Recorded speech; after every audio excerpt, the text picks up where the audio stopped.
भाई विक्टोरिया जिनकी याद में बनाया गया विक्टोरिया मेमोरियल।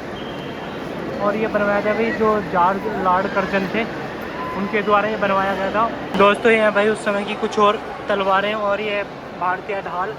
और भाई फाइनली हम पहुंच गए हैं विक्टोरिया मेमोरियल पे और देख सकते हैं भाई ये है बिशप की मूर्ति।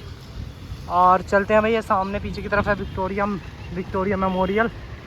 और चलते हैं भाई अंदर की तरफ और देख के आते हैं भाई इसे आगे थे घूम के देखते हैं भाई अंदर अलाउ होगा कैमरा या नहीं। बाकी चलते हैं और देखते हैं भाई क्या कुछ रहेगा, किराया वगैरह है इसका, टिकट वगैरह है या कैसे। चलते हैं दोस्तों अंदर। भाई विक्टोरिया जिनकी याद में बनाया गया विक्टोरिया मेमोरियल। और ये बनवाया था भाई जो जॉर्ज लॉर्ड कर्जन थे उनके द्वारा ये बनवाया गया था। 1901 में इनकी मृत्यु हो गई थी। और देखो भाई कितना बेहतरीन बनाया हुआ है अंदर से। ये देखो भाई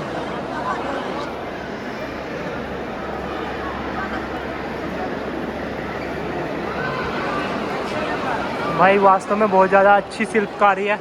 आर्किटेक्चर भाई बहुत ज़्यादा बेहतर है।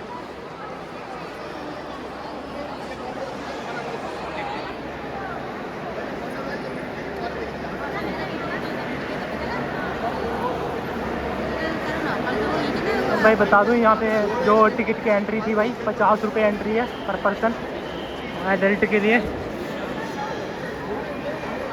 देख सकते हो भाई ऊपर चित्रकारी में इन्होंने दर्शाया गया है कि महारानी विक्टोरिया किस प्रकार से बैठती थी।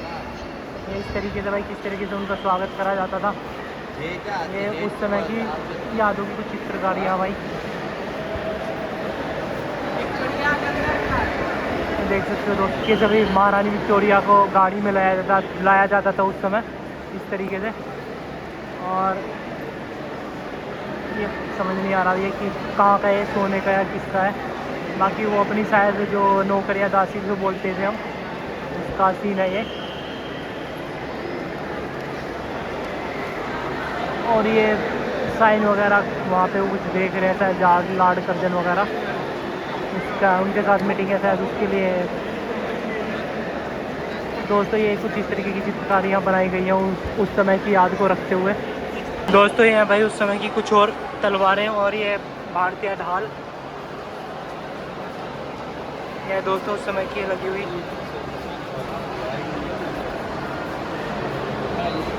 ये भाई कमान है बो मतलब जो एरो पे चढ़ाते थे तो जो बो होती थी भाई इस तरीके की होती थी कुछ। ये भाई स्टील की वो जो धनुष बाण वगैरह पे चढ़ाते थे ये स्टील की होती थी।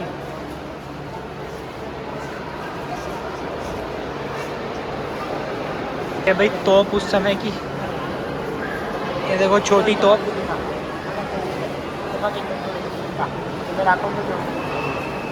दोस्तों ये है भाई जो प्लासी युद्ध हुआ था सिराजुद्दौला और अंग्रेज़ों के बीच जो युद्ध हुआ था तो इस तरीके का कुछ प्लान उन्होंने तैयार किया था। ये इस तरीके की जो बीच में गड्ढा से है भाई नदी और साथ में सैनिक प्यादे वगैरह और जो वजीर वगैरह कहाँ खड़े होंगे। दोस्तों ये इस तरीके का स्ट्रक्चर तैयार करा था अंग्रेज़ों ने जिसमें वो सिराजुद्दौला को हरा पाए थे। और ये बीच में भाई ये नदी और इसके साइड में भाई उनके सैनिक और जो उनके वजीर वगैरह होंगे जो उनके तोप के सैनिक होंगे। तो इस तरीके से भाई इन्होंने तैयार किया था अपना स्ट्रक्चर। तो उसी समय के कुछ और भाई आर्म्स हैं। ये थोड़ी मेस ये गदा वगैरह और त्रिशूल वगैरह का भी उस समय शायद यूज हुआ होगा।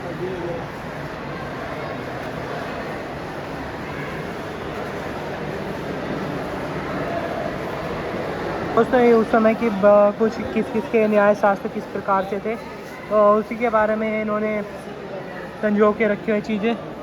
जैसे इसमें लिखा है भारत के सुल्तानों का संक्षिप्त इतिहास तो इसके बारे में कुछ इतिहास होगा। इसी प्रकार से कुछ किताबें यहाँ पे रखी गई हैं।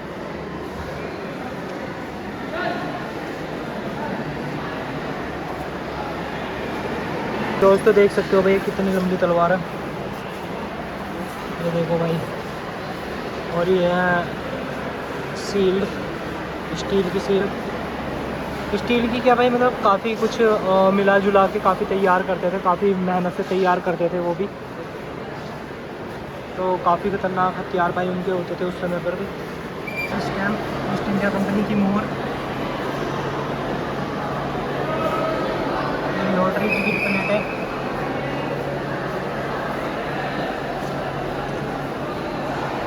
और ये भाई स्टैम्प, भाई स्टैम्प में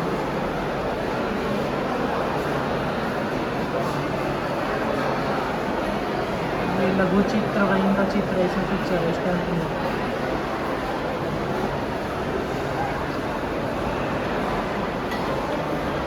ये उस समय की बड़ी तोप,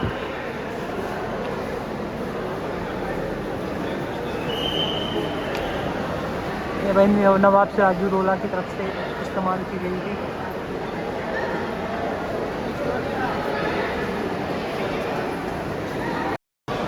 और भाई कुछ उस समय की कुछ और पुरानी हथियार,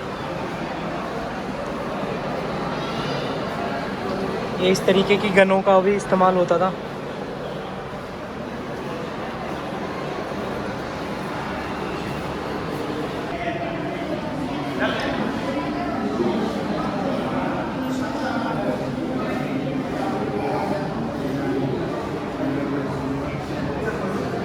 भाई जो सुभाष चंद्र बोस जी हैं उनके द्वारा इस्तेमाल किया गया पेन, ईश्वरचंद्र विद्यासागर जी के द्वारा यूज करी दवात, और ये उनके द्वारा यूज करी गई छड़ उस समय की। चलिए दोस्तों एग्जिट मारते हैं भाई, जो अंदर की चीज़ें थी वो हमने अब देख ली हैं, घूम लिया यहाँ पे, और करते हैं भाई हम बाहर की तरफ एग्जिट।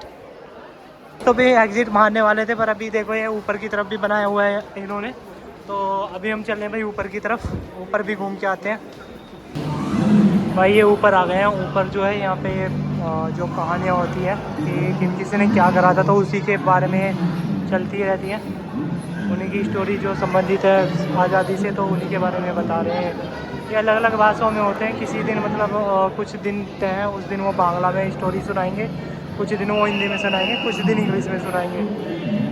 तो शायद आज भाई बांग्ला में सुना रहे हैं, आज हिंदी में नहीं सुना रहे, इसलिए मुझे समझ में नहीं आ रहा। इंग्लिश हिंदी में सुनाते तो मेरे को समझ में आता, बट आज ये बांग्ला में सुना रहे हैं। तो चलते हैं भाई, यहाँ पे ये है और देखते हैं अंदर कुछ यदि होगा तो। अलीपुर मुकदमा था और बारिंद्र कुमार घोष पे 6 मई 1909 को आया था,